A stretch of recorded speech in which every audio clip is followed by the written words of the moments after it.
नमस्कार. तेज वार्ता न्यूज मध्ये आपल्या सगळ्या दर्शकांचे अगदी मनापासून स्वागत. आपण पाहत आहात तेज वार्ता न्यूज. नमस्कार प्रेक्षक हो. बीड जिल्ह्यात मुसळधार पावसाने अक्षरशः थैमान घातलंय. फक्त एका दिवसात तब्बल 198 मिलीमीटर पावसाची नोंद झाली आहे. हवामान खात्याच्या मापदंडानुसार 65 मिलीमीटर पाऊस म्हणजे अतिवृष्टी मानली जाते. पण बीड मध्ये त्याच्या तिप्पटपेक्षा अधिक पाऊस झाल्यानं शेतकऱ्यांचा संसार उद्ध्वस्त झालाय. सोयाबीनला कोंब फुटले आहेत, कापूस झोपलाय आणि त्याची वाट खुंटली आहे. कांद्याचे भुसारे वाहून गेलेत, ऊस पीक जमिनीवर कोसळलाय. इतकंच काय तर भाजीपाला आणि इतर हंगामी पिके सडून गेली आहेत. शेतकऱ्यांच्या घरातील धान्य, जनावरांचा चारा, संसार उपयोगी सामग्री वाहून गेल्यानं शेतकरी उघड्यावर पडलेत. ही परिस्थिती ओल्या दुष्काळापेक्षा कमी नाही. त्यामुळे जिल्ह्यातील आमदार, खासदार आणि शेतकरी संघटनांनी सरकारकडे तातडीनं ओला दुष्काळ जाहीर करण्याची मागणी केली आहे.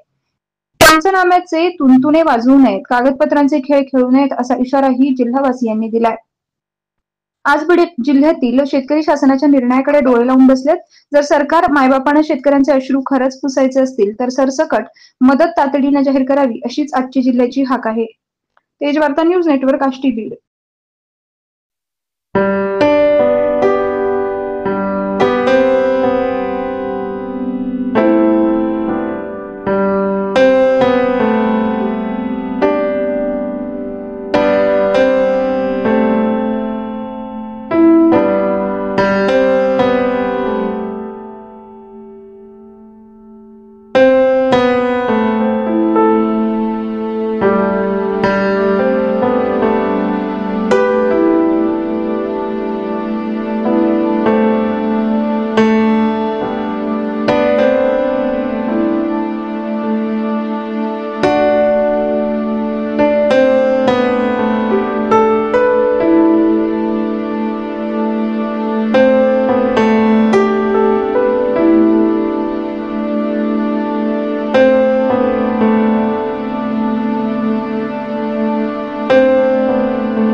चालू घडामोडींचे अपडेट्स जाणून घेण्यासाठी आपल्या तेज वार्ता न्यूज चॅनलला सबस्क्राईब जरूर करा.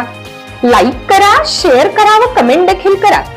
बेल आयकॉन वर प्रेस करा व नोटिफिकेशन्स मिळवा. पाहत रहा फक्त तेज वार्ता न्यूज.